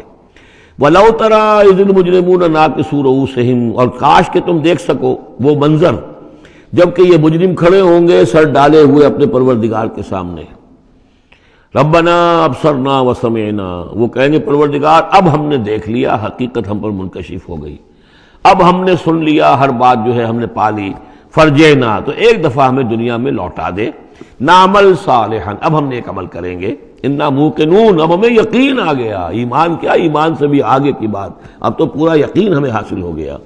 وَلَوْ شِئْنَا لَآتَيْنَا كُلَّ نَفْسٍ هُدَاهَا، اگر اسی طرح ہم نے ہدایت دینی ہوتی پردے اٹھا کر تو دنیا ہی میں ہم سب کو جو ہے ہدایت دے دیتے۔ اب فائدہ جو ہے اب ایمان لانے کا کوئی فائدہ نہیں ہے، اب تو جزا کا وقت ہے، یہ اب وہ امتحان کا وقت ختم ہو چکا۔ وَلَوْ شِئْنَا لَآتَيْنَا كُلَّ نَفْسٍ هُدَاهَا وَلَكِنْ حَقَّ الْقَوْلُ مِنِّي، لیکن میری طرف سے تو یہ میرا فیصلہ جو ہے یہ ثابت ہو چکا ہے، پختہ ہے، صادر ہو چکا ہے، لَأَمْلَأَنَّ جَهَنَّمَ مِنَ الْجِنَّةِ وَالنَّاسِ أَجْمَعِينَ، کہ میں جہنمی تو میں نے بنائی ہے نا، آخر اس کے لیے بھی مجھے ایندھن چاہیے، تو اب تو یہ کہ تم لوگ اس کا ایندھن بنو گے، اب تمہیں جنات اور انسان جو بھی تھے، جو باغی تھے ہمارے، اب ان کو اس جہنم کے اندر جھونک کر رہیں گے۔ فَذُوقُوا بِمَا نَسِيتُمْ لِقَاءَ يَوْمِكُمْ هَذَا، اب چکھو ذرا مزہ اس چیز کا جو تم نے آج کے دن کی ملاقات کا انکار کیا یا اسے نظر انداز کیے رکھا، انا نسیناکم، ہم نے بھی اب تمہیں نظر انداز کر دیا، اب ہم سے بات نہ کرو، لا تکلمون، اب ہم مجھ سے بات نہ کرو، وذوقوا عذاب الخلد بما کنتم تعملون، اور جو کچھ تم کرتے رہے اس کی پاداش میں اب ہمیشگی والا عذاب چکھو۔ انما یؤمن بآیاتنا الذین اذا ذکروا بها، میری ایمان رکھنے والے تو ہماری آیات پر وہ لوگ ہیں کہ جب انہیں ہماری آیات کے ذریعے سے تذکیر کی جاتی ہے، نصیحت کی جاتی ہے، انہیں سنائی جاتی ہے، خروا سجدا، وہ سجدے میں گر پڑتے ہیں، وسبحوا بحمد ربہم، اور وہ اپنے پروردگار کی حمد کے ساتھ تسبیح کرتے ہیں، وہم لا یستکبرون، اور وہ گھمنڈ نہیں کرتے، تکبر نہیں کرتے۔ یہ آیت سجدہ ہے۔ تتجافی جنوبہم عن المضاجع، رات کے اوقات میں ان کے پہلو بستروں سے دور رہتے ہیں، علیحدہ رہتے ہیں، رات کو یبیتون لربہم سجدا وقیاما، ایک تو وہ شخص ہے کہ ساری رات پڑا سوتا رہتا ہے، اور ایک وہ ہے کہ جو وقفے سے اٹھتا ہے، اللہ کو یاد کرتا ہے، کبھی کھڑا ہے کبھی سجدہ کر رہا ہے، تو ان کے پہلو جو ہیں وہ ان کے بستروں سے علیحدہ رہتے ہیں۔ یدعون ربہم خوفا وطمعا، اپنے رب کو پکارتے رہتے ہیں، دعا کرتے رہتے ہیں اپنے رب سے، خوف کے ساتھ بھی اور طمع کے ساتھ بھی، انہیں امید بھی ہوتی ہے، لالچ بھی ہوتا ہے کہ اللہ تعالیٰ رحم فرمائے، مغفرت فرمائے، لیکن ڈر بھی رہتا ہے کہ کہیں ہماری پکڑ نہ ہو جائے۔ وَمِمَّا رَزَقْنَاهُمْ يُنْفِقُونَ، اور جو کچھ ہم نے انہیں دیا ہے اس میں سے پھر وہ خرچ کرتے ہیں ہماری رضا جوئی کے لیے۔ فَلَا تَعْلَمُ نَفْسٌ مَّا أُخْفِيَ لَهُم مِّن قُرَّةِ أَعْيُنٍ، تو کسی جان کو نہیں معلوم، کسی انسان کو نہیں معلوم کیا کچھ چھپایا گیا ہے ان کے لیے ان کی آنکھوں کی ٹھنڈک کے واسطے، یعنی جنت میں ہم نے کیا کچھ چھپایا ہوا ان کے لیے کوئی نہیں جانتا۔ فَلَا تَعْلَمُ نَفْسٌ، کوئی نہیں جانتا۔ اسی مضمون کو اصل میں حضور نے ادا کیا ہے کہ مَا لَا عَيْنٌ رَأَتْ وَلَا أُذُنٌ سَمِعَتْ وَمَا خَطَرَ عَلَىٰ قَلْبِ بَشَرٍ، باقی جو چیزیں بیان کی گئی ہیں ان کے بھی اصل حقیقت تو وہاں کھلے گی، لیکن پھر بھی یہ تو ابتدائی نزل ہے، پہلی مہمان نوازی ان چیزوں سے ہے جن کا کہ قرآن مجید میں ذکر ہے، جن کو کہ ہم سمجھ سکتے ہیں۔ اصل نعمتیں جو جنت کی ہیں وہ تو یہ فلا تعلم نفس، کوئی نہیں جانتا کیا کچھ چھپایا گیا ان کے لیے، اللہ تعالیٰ نے کیا کچھ تیار کر کے رکھا ہوا ہے ان کی آنکھوں کی ٹھنڈک کا سامان۔ جزاء بما كانوا يعملون، وہ بدلہ ہوگا ان کے اعمال کا۔ افمن کان مومنا کمن کان فاسقا، تو بھلا ایک شخص کہ جو مومن ہے کیا وہ ایسا ہو جائے گا جیسے فاسق ہو؟ کیا ان کا انجام برابر ہوگا؟ لا یستوون، نہیں وہ برابر نہیں ہو سکتے۔ اما الذین آمنوا وعملوا الصالحات، یقیناً وہ لوگ جو ایمان لائے اور جنہوں نے نیک عمل کیے، فلہم جنات الماوا، ان کے لیے تو وہ باغات ہیں جہاں ان کو ٹھکانہ دیا جائے گا۔ نزلا بما کانوا یعملون، اور یہ ہوگی ان کی ابتدائی مہمان نوازی۔ نزول عربی میں کہتے ہیں مہمان جیسے ہی آئے، نزیل اترا ہے وہ اپنی سواری سے، گھوڑے پہ آیا ہے، اونٹ پر آیا ہے، آپ کے دروازے کے سامنے آ کر وہ اترا ہے، اونٹ کو بٹھایا ہے، اس سے اترا ہے، یا آج کار سے اتر رہا ہے، تو اب یہ نزیل ہے اس وقت۔ اس نزیل کے لیے نزول فوری طور پر، موسم کے اعتبار سے ٹھنڈا ہے یا گرم ہے، آپ فوری طور پر لاتے ہیں، یہ نزول ہے۔ پھر وہ اب آپ کے پاس ٹھہر گیا ہے، آپ نے اس کے لیے کمرے کا بندوبست کیا ہے، وہ وہاں پر اس نے استراحت کی ہے، اب آپ نے اہتمام کے ساتھ اس کے لیے کھانا تیار کروایا، یہ ہے ضیافت۔ ضیف اب بنا ہے وہ، تو جیسے آیا ہے وہ نزیل ہے، اور جب گھر میں آپ کے ٹھہر گیا تو اب ضیف ہے، وہ پھر ضیافت ہوگی۔ تو وہ چیزیں جو ہیں مالا عین رات ولا اذن سمعت وما خطر علی قلب بشر، یہ اصل میں ضیافت خداوندی ہے، اور یہ نزل ہے جس کا ذکر قرآن مجید میں اس تفصیل سے آیا ہے۔ وَأَمَّا الَّذِينَ فَسَقُوا فَمَأْوَاهُمُ النَّارُ، اور جو لوگ سرکش تھے اور جنہوں نے نافرمانی کی تھی ان کا ٹھکانہ آگ ہے۔ كُلَّمَا أَرَادُوا أَن يَخْرُجُوا مِنْهَا، جب بھی وہ چاہیں گے کہ وہاں سے نکل بھاگیں، أُعِيدُوا فِيهَا، پھر انہیں اسی میں لوٹا دیا جائے گا۔ وَقِيلَ لَهُمْ ذُوقُوا عَذَابَ النَّارِ الَّذِي كُنتُمْ بِهِ تُكَذِّبُونَ، اور ان سے کہا جائے گا چکھو اب مزہ اس عذاب کا، آگ کے عذاب کا جس کو تم جھٹلاتے رہے تھے۔ وَلَنُذِيقَنَّهُم مِّنَ الْعَذَابِ الْأَدْنَىٰ دُونَ الْعَذَابِ الْأَكْبَرِ لَعَلَّهُمْ يَرْجِعُونَ۔ یہ ہے آیت نمبر 21 اس سورہ مبارکہ کی، اور آیت نمبر 41 تھی سورہ الروم کی۔ ظہر الفساد فی البر والبحر بما کسبت ایدی الناس لیذیقہم بعض الذی عملوا لعلہم یرجعون، ہم لوگوں کے کرتوتوں کے کچھ اعمال کی سزا دنیا میں دے دیتے ہیں، شاید کہ یہ جاگ جائیں، ہوش میں آ جائیں اور یہ لوٹ آئیں، پلٹ آئیں، توبہ کریں۔ یہاں فرمایا ہم لازماً انہیں چکھائیں گے مزہ چھوٹے عذاب کا، ادنا، عذاب الادنا، دون العذاب الاکبر، اس بڑے عذاب سے پہلے پہلے، لعلہم یرجعون، شاید کہ یہ جاگ جائیں، شاید کہ ہوش میں آ جائیں، شاید کہ لوٹ جائیں، شاید کہ توبہ کریں۔ یہ بات جو ہے آ چکی ہے کہ رسول جب بھی بھیجے جاتے تھے تو اللہ تعالیٰ کی طرف سے اس قسم کی تنبیہات کا سلسلہ آتا تھا تاکہ لوگ بیدار رہیں۔ وَمَنْ أَظْلَمُ مِمَّنْ ذُكِّرَ بِآيَاتِ رَبِّهِ ثُمَّ أَعْرَضَ عَنْهَا، اس سے بڑھ کر ظالم کون ہوگا جس کو نصیحت کی گئی اب اس کے رب کی آیات کے حوالے سے پھر بھی اس نے اعراض کیا۔ یعنی ایک تو نصیحت کوئی کر رہا ہے وہ اپنا جو فلسفہ بھگار رہا ہے یا کوئی اپنی عقل لڑا رہا ہے، اپنی منطق لڑا رہا ہے، ایک یہ کہ اللہ کی آیات کے ذریعے سے تذکیر کر رہا ہے، پھر بھی اس سے اعراض کریں۔ ثم اعرض عنہا انا من المجرمین منتقمون، ایسے مجرموں سے تو ہم انتقام لے کر رہیں گے۔ وَلَقَدْ آتَيْنَا مُوسَى الْكِتَابَ فَلَا تَكُنْ فِي مِرْيَةٍ مِّن لِقَائِهِ، اور ہم نے موسیٰ کو کتاب دی تھی، اور یہ جملہ معترضہ بیچ میں آیا ہے کہ اے نبی آپ بالکل شک میں نہ رہیے اس کی ملنے سے یا اس کی ملاقات کے۔ اس کا ایک ترجمہ یہ کیا گیا ہے کہ شب معراج میں حضرت موسیٰ سے بھی حضور کی ملاقات ہوئی تھی، تو اس کی طرف اشارہ ہے کہ آپ کی جو ملاقات ہوئی تھی وہ موسیٰ ہی سے ہوئی تھی، اس میں کوئی شک نہ کیجیے۔ لیکن زیادہ جو قرین قیاس ہے اور جو سیاق و سباق کے ساتھ مناسبت رکھتا ہے وہ یہ ہے، تو اے نبی آپ بالکل کوئی شک نہ رکھیں اس بات میں کہ جو کتاب موسیٰ کو دی گئی تھی وہ واقعتاً اللہ کی طرف سے تھی، کتاب کا ملنا اللہ کی طرف سے تھا، اور اس قرآن کا ملنا جو آپ کو ملی ہے یہ بھی اللہ کی طرف سے ہے۔ اور حضور سے خطاب کرتے ہوئے بھی در حقیقت یہاں پر روح سخن جو ہے وہ لوگوں سے ہے کہ تم کوئی شک نہ کرو کہ تورات اللہ نے ہی دی تھی حضرت موسیٰ کو، اور قرآن اللہ ہی نے دیا ہے محمد کو صلی اللہ علیہ وسلم۔ وَجَعَلْنَاهُ هُدًى لِبَنِي اسرائیل، اور اس کو ہم نے ٹھہرایا تھا، بنا دیا تھا ہدایت، رہنمائی بنی اسرائیل کے لیے۔ وَجَعَلْنَا مِنْهُمْ أَئِمَّةً يَهْدُونَ بِأَمْرِنَا لَمَّا صَبَرُوا، اور ان میں سے پھر ہم نے ایسے امام اٹھائے، پیشوا اٹھائے، رہنما اٹھائے کہ جو لوگوں کو ہمارے حکم سے وہ ہدایت کرتے تھے، رہنمائی کرتے تھے، تورات کی تعلیم کرتے تھے، تورات کو سمجھاتے تھے، نیکی کا حکم دیتے تھے، امر بالمعروف نہی منکر کرتے تھے۔ لما صبروا، لیکن یہ کام وہ کر سکتے تھے جب خود صبر کی روش اختیار کر لیں۔ اگر آدمی اپنی تمام توانائیاں اور قوتیں زیادہ سے زیادہ عیش، زیادہ سے زیادہ دولت جمع کرنے پر کرے گا تو وقت کہاں سے لائے گا ان کاموں کے لیے؟ اور اس کام کے لیے تو ظاہر بات ہے آپ کو بدی پر کسی کو روکنا ہے، ٹوکنا ہے، نہیں منکر کرنا ہے تو کوئی صبر بھی کرنا پڑے گا، کوئی مصیبت بھی آئے گی، کوئی تکلیف بھی آئے گی، کوئی آپ کو ستائے گا بھی، گالیاں دے گا، اور اگر حکومت کے خلاف آپ نے کوئی بات کہی ہے تو حکومت آپ کو سزا دے گی۔ لہذا صبر کے بغیر یہ کام نہیں ہوتے۔ وَجَعَلْنَا مِنْهُمْ أَئِمَّةً يَهْدُونَ بِأَمْرِنَا، اب ہر شخص کے ہم میں سے یہ خواہش پیدا ہونی چاہیے کہ اللہ تعالیٰ ہمیں بھی، اگر بنی اسرائیل میں سے اللہ تعالیٰ نے بہت سے لوگ ایسے اٹھا دیے جن کی یہ تعریف کی جا رہی ہے، جعلنا منہم ائمۃ یہدون بامرنا لما صبروا، اللہ تعالیٰ ہمیں توفیق دے کہ ہم بھی اس امت مسلمہ میں اسی کام کے کرنے والے بن جائیں تاکہ لوگوں کو خیر کی طرف بلائیں، حق کی طرف دعوت دیں، لیکن اس کے لیے اپنے لیے صبر اختیار کرنا ضروری ہے۔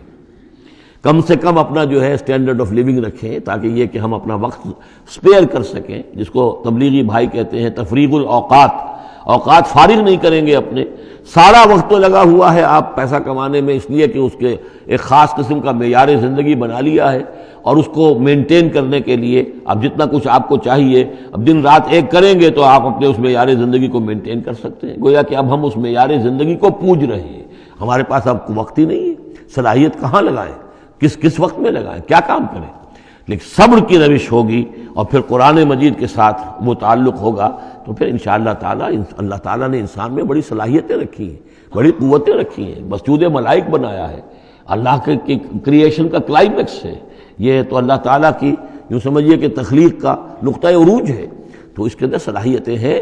آدمی ارادہ کر لے، ہمت کرے، فیصلہ کر لے تو پھر یہ کہ اللہ تعالیٰ جو ہے اس کے لیے راستے کھول دیتا ہے۔ وَجَعَلْنَا مِنْهُمْ أَئِمَّةً يَهْدُونَ بِأَمْرِنَا لَمَّا صَبَرُوا وَكَانُوا بِآيَاتِنَا يُوقِنُونَ، ایک تو یہ کہ صبر کریں اور ہماری آیات کے اوپر پورا یقین ہو۔ إِنَّ رَبَّكَ هُوَ يَفْصِلُ بَيْنَهُمْ يَوْمَ الْقِيَامَةِ فِيمَا كَانُوا فِيهِ يَخْتَلِفُونَ، یقیناً آپ کا رب فیصلہ کرے گا ان کے مابین قیامت کے دن ان تمام چیزوں میں جن میں یہ اختلاف کر رہے تھے۔ اولم یہد لہم کما اہلکنا من قبلہم من القرون یمشون فی مساکنہم، کیا ان کے لیے یہ بات کافی نہیں ہوئی ان کی رہنمائی کے لیے، ان کو سبق دکھانے کے لیے کہ ان سے پہلے ہم نے کتنی ہی بستیوں کو اور کتنی ہی نسلوں کو جو ہے ہلاک کیا ہے، کہ وہ جو پھرتے تھے اپنی انہی مساکن میں، اپنے شہروں میں، اور ایک مفہوم یہ کہ جن میں اب یہ پھر رہے ہیں، یہ جاتے ہیں اور سمود کی بستیوں کے پاس سے گزرتے ہیں۔ خبر آئی ہے کہ کوئی برطانوی سیاست جو ہے وہ محققین، انہوں نے وہ ڈیڈ سی میں اس کے ساحل کے ساتھ ہی اور پانی کے نیچے وہ آثار موجود ہیں اس شہر کے کہ جس کی طرف حضرت لوط علیہ السلام کو بھیجا گیا تھا۔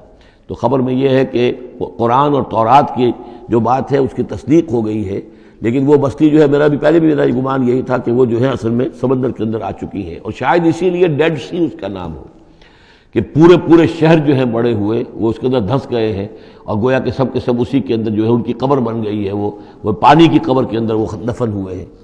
بہرحال یہ تمام چیزیں جو ہے تم پھرتے ہو، آتے ہو، جاتے ہو، انہی لوگوں کے مساکن کے اندر تم پھر رہے ہو۔ ان فی ذلک لآیات فلا یسمعون، اس میں یقیناً نشانیاں ہیں تو کیا تم عقل سے کام نہیں لیتے، سنتے نہیں ہو؟ اولم یروا انا نسوق الماء الی الارض الجرز، کیا انہوں نے دیکھا نہیں کہ ہم پانی کو ہانک کر لے جاتے ہیں ایک ایسی زمین کی طرف جو چٹیل پڑی ہے، بے آب و گیا ہے، فنخرج به زرعا تاکل منه انعامهم وانفسهم، پھر ہم اس کے ذریعے سے اس پانی میں کھیتی اگا دیتے ہیں کہ جس میں سے کھاتے ہیں ان کے مویشی بھی اور خود یہ بھی۔ افلا یبصرون، تو کیا یہ دیکھتے نہیں ہیں؟ وَيَقُولُونَ مَتَىٰ هَٰذَا الْفَتْحُ إِن كُنتُمْ صَادِقِينَ، اور وہ یہ کہتے ہیں کب ہوگا یہ فیصلہ، اگر تم سچے ہو تو بتاؤ اے مسلمانوں، یہ قیامت یا عذاب یہ کب آئے گا؟ قُلْ يَوْمَ الْفَتْحِ لَا يَنفَعُ الَّذِينَ كَفَرُوا إِيمَانُهُمْ، کہہ دیجئے وہ جو فیصلے کا دن ہوگا پھر اس دن کافروں کا ایمان لانا ان کے لیے ہرگز مفید نہیں ہوگا۔ ایمان لانا غیب میں اب، جبکہ وہ حقائق جو ہیں وہ غیب کے پردے میں چھپے ہوئے ہیں، تب وہ مفید ہے، لیکن جب فیصلہ ہو جائے گا اور جب تمام حقائق جو ہیں وہ نگاہوں کے سامنے آ جائیں گے، یوم الفتح لا ينفع الذین کفروا ایمانہم ولا هم ينظرون، اور پھر انہیں کوئی مہلت نہیں ملے گی کہ اب وہ کوئی توبہ کر لیں یا کوئی اپنی اصلاح کر لیں۔ فاعرض عنہم، تو اے نبی آپ ان سے اعراض فرمائیے، ان سے درگزر کیجئے، ان کی باتوں پر زیادہ نہ جائیے۔ منتظر انہم منتظرون، آپ بھی انتظار کیجئے اور یہ بھی انتظار کر رہے ہیں۔ اب اس کے بعد آ گئی ہے سورہ احزاب، 8 سورتیں مکی اب ختم ہو گئی، سورۃ الفرقان، سورۃ الشعراء، سورۃ النمل، سورۃ القصص، پھر سورۃ العنکبوت، سورۃ الروم، سورۃ لقمان اور سورۃ السجدہ۔ اب یہ سورت ہے واحد، اور یہ نوٹ کر لیجئے اچھی طرح، اس کا جوڑا ہے سورہ نور کے جو ہم پڑھ چکے ہیں۔ پہلے 14 سورتوں کے بعد ایک سورت آئی مدنی، سورہ نور، اب 8 مکی صورتوں کے بعد ایک صورت آئی ہے، یہ سورہ احزاب، اور اتنی گہری مناسبت ان کے مضامین میں، معاشرتی احکام، زمانہ نزول کے اعتبار سے یہ 1 سال پہلے نازل ہوئی ہے سورہ نور سے، یہ سن 5 زمانہ نزول ہے، وہ سن 6 زمانہ نزول ہے۔ چنانچہ جو معاشرتی احکام آئے ہیں ان میں بھی آپ کو یہ ترتیب ملے گی کہ پردے کے ابتدائی احکام اس صورت میں آئے ہیں، اور پردے کے ابتدائی احکام سے مراد کیا ہے؟ گھر سے باہر نکلتے ہوئے عورت کو کیا کرنا ہے، مسلمان عورت کو کیا کرنا ہے، گھر سے باہر کا پردہ کیا ہے۔ لیکن گھر کے اندر جو پردہ ہے، سطر ہے اس کا ذکر جو ہے وہ یہ سورہ نور کے اندر تھا جو ہم پڑھ چکے ہیں۔ اس کے محرم کون کون ہیں، گھر میں کون آ سکتا ہے، باقی سب جو ہے نامحرم۔ وہ گھروں میں ہمارا جو نظام بنا تھا کہ بیٹھک باہر ہوتی تھی، جو بھی مہمان آیا ہے، کوئی آیا باہر ٹھہرے گا، اندر نہیں جائے گا۔ باہر کا ایک مردانہ حصہ ہے مکان کا، پھر وہ ایک ڈیوڑی ہوتی تھی، ڈیوڑی میں سے اندر پھر زنانہ ہے، خواتین آئیں گی تو اندر جائیں گی، باقی مرد جو ہے وہ باہر ٹھہریں گے، اندر نہیں جائیں گے۔ ہمارے یہاں کی وہ مکس جو ہے وہ معاشرت نہیں تھی، مخلوط معاشرت نہیں تھی۔ تو اس میں یہ ہے کہ جو نامحرم ہے وہ وہاں رہیں گے، باہر بیٹھک میں بیٹھیں گے، اور جو محرم ہے وہ اندر جا سکتا ہے۔ اس جو گھر کی خاتون ہے، خاتون خانہ ہے، اس کا بھائی ہے، اس کا بھتیجا ہے، اس کا بھانجا ہے، اس کے والد ہیں، اس کا چچا ہے، وہ ہے، ٹھیک ہے، وہ محرم ہے، وہ گھر کے اندر جا سکتے ہیں۔ یہ سارے احکام اس میں دیے گئے ہیں۔ سورہ نور کا اور سورہ احزاب کا ایک فرق یہ ہے کہ سورہ احزاب میں اگرچہ جنگ کے معاملے میں کچھ تذکرہ تو ہے، لیکن کسی جنگ کا وہاں پر ذکر موجود نہیں ہے۔ خلافت قائم کرنے کا معاملہ ہے، وہ آیا ہے کہ خلافت اب قائم ہوگی، لیکن خلافت کے قیام کے لیے جو اصل ٹرننگ پوائنٹ تھا وہ جنگ احزاب تھی، غزوہ احزاب، اس کا ذکر جو ہے وہ سورہ احزاب میں ہے۔ تو اس طریقے سے یہ دونوں صورتیں باہم بہت ہی ایک دوسرے سے مشابہ ہیں، اور جیسا کہ میں نے عرض کیا تھا آیت نمبر 35 وہاں کی عظیم ترین آیت ہے۔ اللہ نور السماوات والارض مثل نورہ کمشکات فیہا مصباح المصباح فی زجاجہ، یہ جو آیت ہے پوری وہ عظیم ترین آیت ہے ایمان کی حقیقت پر۔ اور ٹھیک 35ویں آیت اس صورت کے اندر ہے کہ جب وہ ایمان حقیقی دل میں پیدا ہو جاتا ہے تو انسان کی شخصیت میں کیا اوصاف پیدا ہوتے ہیں۔ وہ 10 اوصاف مردوں اور عورتوں کے ذمن میں دوہرا کر آئے ہیں، وہ اس سورہ مبارکہ میں نمبر 35 آیت وہی ہے۔ اس میں ایک خاص بات نوٹ کیجئے کہ اگرچہ اس کے جو 2 رکوع ہیں، دوسرا اور تیسرا، وہ ایک ہیں اپنے مضمون میں، اور اس کے اندر غزوہ احزاب کا تذکرہ ہے۔ پہلا رکوع جو ہے وہ پھر چوتھے کے ساتھ جا کر ملے گا، جیسے کہ ہم نے دیکھا تھا سورہ توبہ کے اندر بھی کہ پہلا رکوع پھر چوتھے کے ساتھ جا کر ملتا تھا، اس کے مضامین جو ہے اس کے ساتھ ملتے تھے۔ درمیان میں جو ہے 2 رکوع آ گئے تھے کہ جو 1 سال پہلے نازل ہوئے، جو کہ یعنی فتح مکہ سے پہلے نازل ہوئے، لیکن اس کے بعد وہ جو نازل ہوئے ہیں سن 9 کے اندر، اس کے اندر جو ہے وہ پہلا رکوع کی 6 آیات اور اس کے بعد پھر چوتھا اور 5واں رکوع ہے۔ بالکل وہی آپ کو ترتیب یہاں ملے گی، اس لیے کہ قرآن کا اسلوب یہ ہے کہ خاص جو موضوع ہوتا ہے کسی صورت کا، اس سے متعلق آیات کو پہلے نکال کر رکھ دیتے ہیں۔ جیسے سورہ انفال میں بھی ہم نے دیکھا یسألونک عن الانفال قل الانفال للہ والرسول، اگرچہ وہاں پھر بات کو چھوڑ دیا گیا، پھر جا کر وہ صورت کے وسط میں مضمون آ رہا ہے۔ اس میں ایک خاص جو مضمون آیا ہے وہ یہ ہے کہ حضور صلی اللہ علیہ وسلم نے جو شادی کی حضرت زینب سے رضی اللہ تعالی عنہ، حالانکہ حضرت زینب جو ہے اس سے پہلے حضور ہی کی فرمائش پر ان کی شادی کی گئی تھی حضرت زید ابن حارثہ سے۔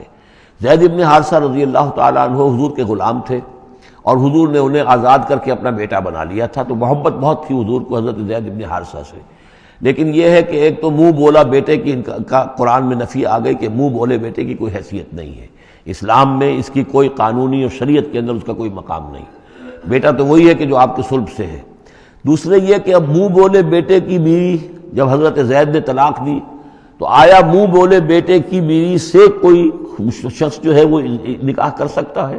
کیا وہ محرمات عبدیہ میں سے ہے؟ تو عرب میں رواج یہ تھا کہ چونکہ وہ منہ بولے بیٹے کو بھی سمجھتے تھے کہ جیسے اصلی بیٹا ہے، تو جیسے یہ کہ جو صلبی بیٹا ہے اس کی بیوی سے اگر اس نے طلاق دے دی ہو یا فرض کیجئے بیٹا فوت ہو گیا ہو، تب بھی یہ ہے کہ اس کی جو بیوی ہے، بیوہ ہے یا مطلقہ ہے، اس سے وہ شخص شادی نہیں کر سکتا، شوہر جو فوت ہو گیا ہے یا جس نے طلاق دی اس کا باپ۔ تو یہاں پر اس پہ بڑا طوفان اٹھا، بلکہ یہ کہ حضور کو خود اندیشہ تھا۔ حضور نے ایک طرح سے کہہ کے بہت کہہ سن کر حضرت زینب کو آمادہ کیا تھا کہ وہ شادی کر لیں۔ زینب جو ہے رضی اللہ تعالیٰ عنہ اونچے گھرانے کی، بنو ہاشم کی خاندان سے تعلق رکھنے والی، اور حضرت جو زید ابن حارثہ تھے ان پر غلامی کا داغ لگ چکا تھا۔ تو عرب کی ایک خاص جو ہے ان کے ہاں ایک سوچ تھی، ان کا ایک مزاج تھا، ان کی روایات تھیں، لیکن بہرحال حضرت زینب نے حضور کی فرمائش پر وہ نکاح کر لیا، لیکن یہ کہ ان میں نباہ نہیں ہو سکا۔ حضرت زینب انہیں ذہناً قبول نہیں کر سکی کہ یہ میرے برابر کا ہے یا میری اس کی حیثیت جو ہے وہ واقعی ایسی ہے، یعنی شوہر کو جس طرح آنکھوں پر بٹھانا چاہیے، شوہر سے جس طریقے سے اس کا ادب ہونا چاہیے وہ نہیں کر سکی حضرت زینب۔ لہذا حضرت زید ابن حارثہ جو ہے متواتر کہتے رہتے تھے کہ حضور ہمارا معاملہ ٹھیک نہیں چل رہا ہے، مجھے اجازت دیجیے کہ میں ان کو طلاق دے دوں۔ حضور روکتے تھے کہ ایک تو میں نے اس کو کہہ سن کر شادی کروائی، وہ تو اس کے لیے آمادہ بھی نہیں تھی، نہ گھر والے آمادہ تھے، لیکن میرے کہنے سے شادی کر لی انہوں نے۔ اب یہ طلاق دیں گے تو طلاق کا داغ لگے گا ان کے اوپر اور صدمہ ہوگا، تو حضور روکتے رہے۔ لیکن شاید یہ بھی دل میں آپ کے خیال تھا کہ اگر خدا نہ خواستہ زید نے طلاق دے ہی دی تو پھر زینب کی دل جوئی اس کے بغیر ممکن نہیں ہوگی کہ میں خود پھر ان سے شادی کروں، لیکن میں کیسے شادی کروں گا جبکہ میں نے تو زید کو اپنا منہ بولا بیٹا بھی کہا تھا۔ تو اس حوالے سے تو اسکینڈل بن جائے گا، اور پورے لوگ جو ہیں دشمن تو موجود ہیں، مارے آستین منافقین بھی موجود تھے، وہ اس کو ایک ایشو بنا لیں گے میرے خلاف۔ یہ ہے پس منظر جو پہلے رکوع میں آ رہا ہے۔ یا ایھا النبی اتق اللہ، اے نبی اللہ کا تقوی اختیار کیجئے۔ ولا تطع الکافرین والمنافقین، اور کافروں اور منافقوں کی باتیں نہ مانیے۔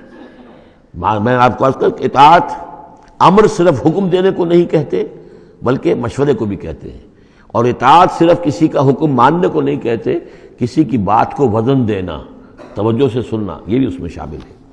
ولا تطع الکافرین والمنافقین، آپ ان کافروں اور منافقین کی بات کا دھیان نہ کریں۔ ان اللہ کان علیما حکیما، یقیناً اللہ تعالی علیم ہے اور حکیم ہے۔ واتبع ما یوحی الیک من ربک، اور پیروی کیجئے اس کی کہ جو آپ کی طرف، آپ کے رب کی طرف سے وحی کی جا رہی ہے۔ ان اللہ کان بما تعملون خبیرا، اور جو کچھ تم کرتے ہو اللہ اس سے واقف ہے۔ وتوکل علی اللہ، اور اللہ پر توکل کیجئے۔ وکفی باللہ وکیلا، اور اللہ ہے، کافی ہے آپ کے توکل کے لیے، آپ کے لیے سہارا۔ یعنی یہ کہ آپ لوگوں کی جو پروپیگنڈا ہوگا اس کا اندیشہ ہے آپ کو، اس کا بالکل دھیان نہ کیجئے۔ ما جعل اللہ للرجل من قلبین فی جوفہ، اللہ تعالیٰ نے کسی انسان کے دل میں دو دل نہیں رکھے، کسی کے سینے میں، کسی کے پیٹ میں۔ یہاں پہ جوف جو ہے خالی جگہ کو کہتے ہیں، تو سینے کے اندر، کیونکہ یہ کیویٹی کہلاتی ہے، چیسٹ کیویٹی، اور پھر دوسری جو ہے ایبڈومینل کیویٹی ہے، تو اس میں دو دل نہیں رکھے ہیں، مگر دل ایک ہی ہوتا ہے۔ اسی طریقے سے گویا کہ بات کہی جا رہی ہے، کہنے کو تو ہم کہہ دیتے ہیں کہ دل جو ہے، اور ہمارے دل یکجا ہو گئے ہیں، دل سے دل مل گیا، رہتا تو دل ہی رہتا، ایک ہی رہتا ہے انسان کا اپنا دل۔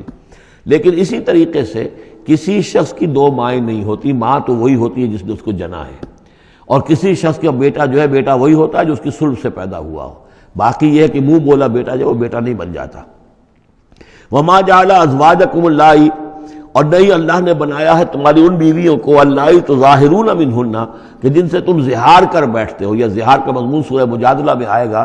عربوں میں روایت یہ تھا کہ بہت ناراض ہو گئے بیوی سے، کہہ دیا تم تو میری ماں کی طرح ہو، گویا کہ اب یہ ہمیشہ کے لیے حرام ہو گئی۔ طلاق مغلظ کا بھی مغلظ در مغلظ طلاق ہو گئی، اب وہ کسی طرح بھی اس کے لیے اس سے کوئی تعلق رکھنا جائز نہیں ہے۔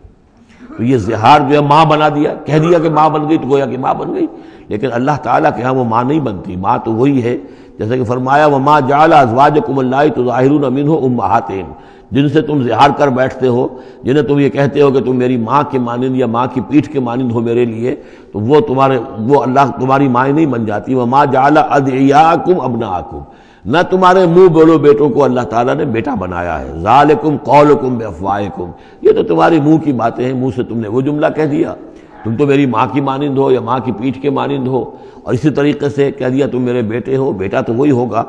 واللہ یقول الحق، اللہ تعالیٰ حق فرما رہا ہے، وہو یہدی السبیل، اور وہی سیدھے راستے کی طرف ہدایت دینے والا ہے۔ ادعوہم لآبائہم، لوگوں کو پکارا کرو ان کے باپوں کے ساتھ، باپوں کے نام کے ساتھ۔ چنانچہ یہ حکم ہے، اگر آپ نے کسی کو لے لیا ہے، کوئی اپنے بھتیجے کو، بھانجے کو، آپ کے ہاں اولاد نہیں ہے، تو بہت سے مسائل آ جاتے ہیں، لوگ کہتے ہیں کہ میں اپنا نام لکھوا دوں اس کے باپ کی جگہ تاکہ اس کو پتہ نہ چلے۔ چھوٹے سے بچے کو لے آئے تو اب وہ کیا کہے گا کہ یہ میرے اصل والدین نہیں ہیں، میرے والدین تو وہ تھے، بڑا ہو کر معلوم ہوگا۔ تو ایک یعنی سمجھیے کہ سائیکولوجیکل شوق جو پہنچتا ہے، اس سے بچانے کے لیے بعض لوگ سوچتے ہیں کہ ہم اپنا ہی نام درج کروا دیں وہاں پر، اور اس کا نام ولدیت اسی کی، لیکن نہیں، یہ حرام مطلق ہے۔ قرآن مجید کا یہ صاف حکم ہے، قول یہ ادعوہم لآبائہم، ان کو پکارو ان کے نام، ان کے باپوں کے نام کے حوالے سے۔ اسی لیے پہلے حضرت زید کو لوگ کہتے تھے زید ابن محمد، اس لیے کہ حضور نے انہیں اپنا بنایا ہوا تھا متبنہ، اور منہ بولا بیٹا۔ یہ آیتیں جب نازل ہوئیں تو پھر اب وہ رہ گئے زید ابن حارثہ، دوبارہ وہ زید ابن محمد اب نہیں رہے۔ ادعوہم لآبائہم هو اقسط عند اللہ، یہی زیادہ مبنی بر انصاف ہے اللہ کے نزدیک۔ فإن لم تعلموا آباءهم فإخوانكم في الدین، اور اگر تم جانتے نہیں ان کے باپ کو، کہیں کوئی بچہ جو ہے، چھوٹا سا بچہ کہیں مل گیا ہے، معلوم نہیں، نہ اس کو ہوش تھا، ایسا ہوا ہے، پارٹیشن کے وقت بہت ہوا ہے، پوری گاڑی جو ہے آ رہی تھی، سب کے سب جو ہے وہ قتل کر دیے گئے، کوئی بچہ کہیں پر زندہ مل گیا ہے، اور ایسے لوگ، ان سے ملاقات بھی ہوئی ہے ایک صاحب سے لاہور میں، اب ان کو کسی نے لے کر پال لیا ہے، ٹھیک ہے، لیکن یہ کہ اگر اب معلوم نہیں کہ ان کے باپ کا نام کیا ہے، کوئی نہیں جانتا، نہیں ہے، اگر تم اس کے باپ کا نام نہیں جانتے، فَإِن لَمْ تَعْلَمُوا آبَاءَهُمْ فَإِخْوَانُكُمْ فِي الدِّينِ وَمَوَالِيكُمْ، وہ تمہارے دینی بھائی شمار ہوں گے، اور وہ تمہارے رفیق ہیں، تمہارے موالی ہیں۔ وَلَيْسَ عَلَيْكُمْ جُنَاحٌ فِيمَا أَخْطَأْتُمْ بِهِ، لیکن جو کوئی تم سے اب تک کوئی غلطی ہو گئی ہے یا غلطی ہو جائے تو اللہ تعالیٰ تمہیں پکڑے گا نہیں. وَلَٰكِن مَا تَعَمَّدَتْ قُلُوبُكُمْ، لیکن جو بھی کچھ تم اپنے دلوں سے پورے ارادے کے ساتھ کرو گے تو اس پر یقیناً اللہ تعالیٰ جو ہے حساب لے گا. وَكَانَ اللَّهُ غَفُورًا رَحِيمًا، اور یقیناً اللہ غفور الرحیم ہے، بخشنے والا اور مہربان. النبی اولیٰ بالمؤمنین من انفسہم، یقیناً نبی جو ہے اہل ایمان کے لیے ان کی اپنی جانوں سے زیادہ محبوب ہونا چاہیے، زیادہ جو ہے حقدار ہے کہ وہ اپنی جانوں سے زیادہ حضور کی جان کی فکر کریں، حضور کی جان سے محبت رکھیں. وَأَزْوَاجُهُ أُمَّهَاتُهُمْ، اس میں یہ ہے کہ یہاں پر یوں سمجھیے کہ گویا کہ محذوف یہ ہے کہ وَهُوَ أَبٌّ لَهُمْ، یعنی حضور جو ہے رسول جو ہے وہ ان کے لیے بمنزلہ باپ ہے. اس کے لیے ایک حدیث بھی موجود ہے کہ میرا مقام تم سب کے والد کی حیثیت سے، جیسے کہ فرمایا گیا ازواجہ امہاتہم، ابھی آ رہا ہے کہ اس کی جو بیویاں ہیں نبی کی وہ تمام مسلمانوں کی مائیں ہیں. اسی لیے ہم ام المومنین حضرت عائشہ، ام المومنین حضرت خدیجہ الکبریٰ، ام المومنین حضرت صفیہ، تو یہ تمام جو ہیں صفیہ ہیں، تو یہ سب کی سب جو ہے ام المومنین ہیں. تو النبی اولیٰ بالمؤمنین من انفسہم وہو اب لہم، ان کے لیے باپ کے درجے میں ہے. بلکہ یہ کہ یہ بعض جو ابتدائی قاری تھے وہ تو اس کے ساتھ پڑھتے بھی تھے اس کو. وَأَزْوَاجُهُ أُمَّهَاتُهُمْ، اور اس کی بیویاں جو ہے وہ ان کی ماؤں کا درجہ رکھتی ہیں. وَأُولُو الْأَرْحَامِ بَعْضُهُمْ أَوْلَىٰ بِبَعْضٍ فِي كِتَابِ اللَّهِ، باقی یہ ہے کہ جو رحمی رشتے ہیں، جو سگے بہن بھائی ہیں، رحمی جن کے رشتے ہیں، وہ اللہ کی کتاب میں، شریعت میں وہ ایک دوسرے سے قریب تر ہیں. یہ الفاظ آ چکے ہیں سورہ انفال کی بھی آخری آیت کہ یہ اپنے بھائیوں کے ساتھ جو بھی بھلا سلوک کرو. انصاری اور مہاجر بھائی بن گئے تھے، انہوں نے اپنی زندگی میں اپنے گھر تقسیم کر دیے یا اپنی دکانیں تقسیم کر دی، وہ ٹھیک ہے. زندگی میں جو بھی تم چاہو، الا ان تفعلوا الی اولیاءکم، تم اپنے بندوں کے ساتھ جو خیر بھی کرنا چاہو اپنے بھائیوں اور دوستوں کے ساتھ کرو. لیکن وراثت میں ظاہر بات ہے منہ بولے بھائی کا کوئی حصہ نہیں، منہ بولا بیٹے کا کوئی حصہ نہیں. اور وہ جو بنا دیے گئے تھے انصاری اور مہاجر آپس میں بھائی، وہ بھائی چارہ جو ہے وہ بھی وراثت کے اندر نہیں چلے گا. وراثت جو ہے وہ تو جو اصل رحمی رشتے ہیں انہی میں ہے. وَأُولُو الْأَرْحَامِ بَعْضُهُمْ أَوْلَىٰ بِبَعْضٍ فِي كِتَابِ اللَّهِ مِنَ الْمُؤْمِنِينَ وَالْمُهَاجِرِينَ، اہل ایمان اور مہاجرین ان سب کا معاملہ یہی ہے. إِلَّا أَن تَفْعَلُوا إِلَىٰ أَوْلِيَائِكُمْ مَعْرُوفًا، ہاں تم اپنے دوستوں کے ساتھ کوئی نیک سلوک کرو، بھلائی کرو، ان کو کچھ اپنے زندگی کے اندر تم اگر کچھ ہبہ کرنا چاہتے ہو ہبہ کر سکتے ہو. یہ سارے کام ہو سکتے ہیں، لیکن قانون اور شریعت اور وراثت اس میں ان کا کوئی حصہ نہیں. کان ذالک فی الکتاب مستورا، یہ تمام چیزیں جو ہیں کتاب میں پہلے سے لکھی ہوئی ہیں. اس لیے بھی کہ یہ چیزیں جو آ چکی ہیں وہ تو یہ کہ تورات میں بھی ہوں گی، لیکن سورہ نساء میں بھی یہ باتیں آ چکی ہیں. اسی طریقے سے سورہ انفال میں بھی آ چکی ہے. وَإِذْ أَخَذْنَا مِنَ النَّبِيِّينَ مِيثَاقَهُمْ، اور ذرا یاد کرو جب کہ ہم نے لیا تھا انبیاء سے ایک میثاق. یہ آل عمران میں ہم پڑھ چکے ہیں، 81 اور 82 نمبر 81 82 آیات ہیں یہ. اس میں ہم نے میثاق لیا تھا، میثاق النبیین، ومنک ومن نوح، آپ سے بھی لیا تھا اور نوح سے بھی لیا تھا، وابراہیم وموسیٰ وعیسیٰ ابن مریم، اور ابراہیم سے اور موسیٰ سے اور عیسیٰ ابن مریم سے، واخذنا منہم میثاقا غلیظا، اور ان سب سے ہم نے بڑا گہرا قول و قرار لیا تھا، میثاق لیا تھا. یہ ذکر ہو چکا ہے سورہ آل عمران میں. اور یہاں بھی نوٹ کیجئے، اگر ہم یہ نہ مانیں کہ یہ ارواح کا معاملہ ایک علیحدہ وجود ہے اور یہ پہلے پیدا کر دیے گئے تھے، تو میثاق کب لیا گیا؟ ان سب کو کیسے جمع کیا گیا؟ وہ تو ایک میثاق الست جو ہے تمام ارواح سے لیا گیا، الست بربکم. پھر ان میں سے جو وہ تھے جنہیں نبوت ملنے والی تھی، روح محمدی بھی موجود تھی اور روح ابراہیم بھی تھی، روح عیسیٰ بھی تھی، یہ ساری ارواح تھی. ان سے پھر ایک ایڈیشنل جو میثاق لیا گیا، وہ ظاہر بات ہے کہ جب تک کہ آپ روحانی وجود کا علیحدہ سے ہونا اس کو تسلیم نہیں کرتے تو قرآن مجید کے یہ سارے مضامین جو ہیں پھر کہیں گے استعارہ ہے، تو استعارہ رہ جائے گا، پھر کوئی حقیقت ثابت نہیں رہے گی. لِيَسْأَلَ الصَّادِقِينَ عَنْ صِدْقِهِمْ، تاکہ اللہ تعالیٰ پوچھ لے سچوں سے ان کے سچ کے بارے میں. اور گویا کہ آگے محذوف ہے وَالْكَاذِبِينَ مِنْ كِذْبِهِمْ، اور جو جھوٹے ہیں ان سے ان کے جھوٹ کے بارے میں سوال کر لے، تاکہ اللہ تعالیٰ پوری طرح پوچھ گچھ کر لے سچوں سے ان کے سچ کے بارے میں. وَعَدَّ لِلْكَافِرِينَ عَذَابًا أَلِيمًا، اور یقیناً اس نے کافروں کے لیے ایک بہت دردناک عذاب تیار کیا ہوا ہے. یہ پہلا رکوع یہاں پر ختم ہو گیا، یہ 8 آیات کا ہے. اس کے بعد اب یہ مضمون چلے گا 2 رکوعوں کے بعد چل کر، دوسرے تیسرے کے بعد چوتھے رکوع کے ساتھ.